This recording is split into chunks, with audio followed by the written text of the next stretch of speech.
Terima kasih untuk Anda yang masih bergabung bersama kami dan di segmen ini kita akan review bagaimana jalannya perdagangan di sepanjang hari ini. Dan kami ingatkan kembali, Anda masih bisa aktif berpartisipasi di telepon kami di 021391 di 5201 dan juga ada WhatsApp interaktif di 0812 di 1398 di 3749 seperti yang tertera di layar televisi Anda.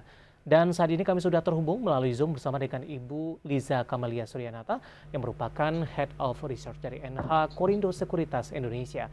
Kita akan langsung sapa saja Ibu Liza. Selamat sore, apa kabar Bu? Sore Mas David, baik, thank you. Terima kasih juga Ibu Liza sudah meluangkan waktu di IDX Channel. Langsung saja Ibu Liza, kita akan review bagaimana pergerakan indeks harga saham gabungan di sepanjang hari ini. Tadi Yes. sempat menyentuh ke level tertingginya di 7.280-an. Namun posisi ini tidak bertahan lama dan di penutupan sesi kedua, indeks harga saham gabungan masih di zona hijau, tapi penguatannya lebih ke arah terbatas. Justru menguat tipis di penutupan sesi kedua hari ini. Dari pola pergerakan indeks harga saham gabungan, secara teknikal seperti apa gambarannya hari ini dan proyeksinya untuk esok hari, Bu Liza? Oke, yang paling jelas dari penutupan IHSG hari ini adalah ketika secara teknikal dia membentuk candle yang namanya shooting star, ya.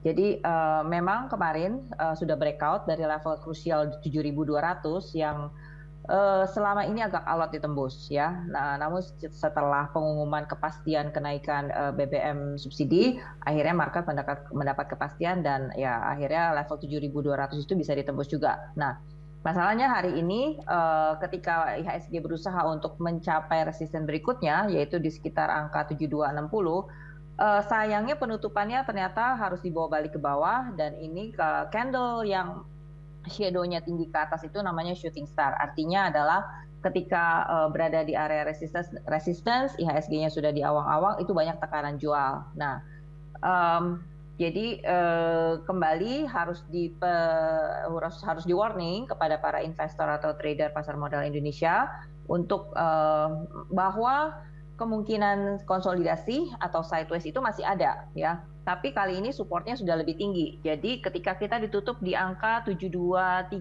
hari ini, jadi support terendah kita sekarang sudah bisa pakai angka 7.200, yaitu level resistance yang kemarin ditembus. Sekarang berubah peran menjadi support, ya.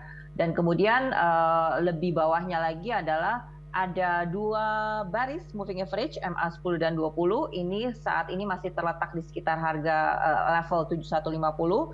Nah, berdasarkan pergerakan IHSG kemarin yang sideways, seolah tanpa arah, tapi sebenarnya uptrendnya itu masih terjaga. Karena apa?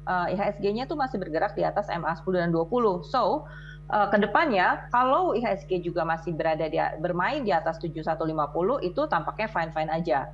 Konsolidasi jangka pendek itu mungkin akan terjadi. Jadi Baik. perhatikan supportnya di area 7.200 sampai 7150, dan resisten berikutnya yang harus bisa ditembus adalah di sekitar 7260 sampai 7300. Oke, level tertinggi yang sempat disentuh oleh IHSG di 7287 tampaknya agak mepet nih ke 7300-an. Peluang untuk menembus ke level ini, Ibu Liza? Oke, kita mau bilang bahwa secara teknikal dulu ya, ini mungkin adalah flag yang berhasil ditembus. Oke. Tapi ke atasnya kita juga tahu bahwa level 7350 itu level tertinggi waktu bulan April kemarin. Kayaknya di situ akan ada perlawanan yang cukup berarti. So, terus kemudian juga kenaikan IHSG ini sepertinya perlu lebih banyak konsolidasi. Jadi best skenario itu kita mungkin akan sideways. Ya. Kemungkinan juga akan memperhatikan faktor-faktor yang ditunggu-tunggu bulan ini. Mungkin salah satunya adalah FOMC meeting, bagaimana kepastian dari pasar Amerika dan Eropa mengenai tren kenaikan suku bunga mereka. Baik, Ibu Liza, dari rotasi pergerakan sektoral, lagi-lagi sektor energi hari ini memimpin penguatan. Tadi juga kita sampaikan salah satu penggeraknya adalah saham-saham di sektor pertambangan batubara. Harga batubara global hari ini atau pada perdagangan kemarin waktu sempat ini menyentuh ke level tertingginya di sepanjang sejarah. Bagaimana Anda melihat fenomena yang terjadi terkait juga dengan dampak dari kebijakan Rusia, kemudian dampaknya kepada emiten-emiten batubara di Bursa Efek Indonesia? Oke, harga batu bara ini tidak bisa dipungkiri memang masih bullish ya. Jadi ketika cukup di luar perkiraan ketika kita berpikir harga 440 itu sudah merupakan resisten yang cukup sulit untuk ditembus, tapi ternyata hari ini harga batu bara bertengger di sekitar 457,8 ya. Mungkin sebentar lagi sampai ke 500. Nah, kalau secara uptrend ini berarti kami memperkirakan bahwa tren bullish ini masih oke. Secara fundamentalnya banyak negara Barat yang kembali menggunakan bahan baku batu bara ini karena yaitu tadi adanya krisis energi dan terutama belum lama ini pipa gas Gazprom dari Rusia itu dihentikan supply untuk pasokan suplainya ke Eropa ya. Jadi mereka pun makin kelimpungan istilahnya untuk memenuhi kebutuhan listrik di sana. Plus sudah mulai memasuki musim dingin atau at least autumn ya sekarang, dan itu udaranya udah mulai dingin. So bahkan memang kebanyakan kebutuhan rumah tangga itu dipenuhi oleh gas ini, dia sangat krusial sekali. Jadi banyak rumah tangga di negara barat, Eropa pada khususnya, mereka kembali gunakan batu bara.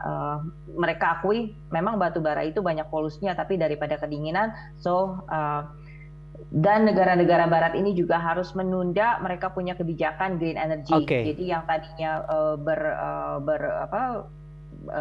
berkomitmen untuk beralih ke renewable energy di sekitar tahun 2050 sampai 2060, mereka pikir-pikir rasanya ini mungkin akan ditunda untuk beberapa waktu lamanya. Ibu Liza, dengan pencapaian dari harga komoditas batubara sampai sejauh ini, bagaimana Anda melihat outlook dari saham-saham pertambangan batubara sampai dengan akhir tahun? Kemudian apakah di tahun depan para investor masih akan tetap menikmati dividen jumbo dengan perkembangan dan juga proyeksi harga batubara sampai dengan akhir tahun yang sudah Anda jelaskan tadi? Oke. Sambil aja salah satu contohnya emiten yang ada muatan ekspornya tuh paling besar. Kemudian dia juga punya kualitas batubara yang paling tinggi daripada peersnya, yaitu ITMG ya. Walaupun dia nggak ada muatan ke Eropa sih, kebanyakan di Asia. Nah, ITMG ini salah satunya dia bergerak uptrend dari sejak awal tahun ya, dan hari ini tampaknya malah breakout resistant nih. Jadi untuk kedepannya untuk jangka waktu yang lebih tinggi, yang lebih panjang maksudnya, jadi ITMG bahkan bisa ke level 50.000 atau sampai 53.000 ya. Tapi dengan syarat mungkin support krusial yang harus dijaga adalah sekitar 43.000. Kemudian juga untuk Harum yang hari ini sudah terlihat breakout. Kemarin terlihat breakout, hari ini kembali melanjutkan perjalanannya untuk naik ke target,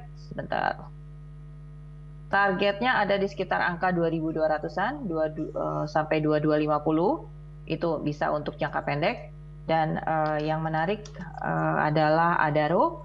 Nah, Adaro ini di angka 4.100-an ini hari ini sudah mencapai area resistennya memang untuk jangka pendek. Tapi tidak tertutup kemungkinan untuk tren naiknya ini masih bisa berlanjut. Jadi kita advice-nya untuk Adaro adalah buy on weakness di sekitar harga 3.700 sampai 3.600. Oke, sebelum jeda singkat saja Ibu Liza, dengan pencapaian sudah break resisten dari beberapa saham pertambangan batubara, NH Korindo sampai sejauh ini sudah melakukan revisi tidak Bu untuk target paling tidak sampai dengan akhir tahun nanti? Oke, target untuk akhir tahun kami menyesuaikan dengan perkembangan yang ada. Jadi kalau memang harga batubara sekarang sudah break resistance ya, harga coal global sudah break resistance-nya, jadi mungkin nanti akan kita adakan penyesuaian lebih lanjut lagi dari sambil berjalan begitu Ibu. Ya, dari dalam negeri juga kami memantau kalau memang sudah ada penyesuaian harga acuan batubara. Oke.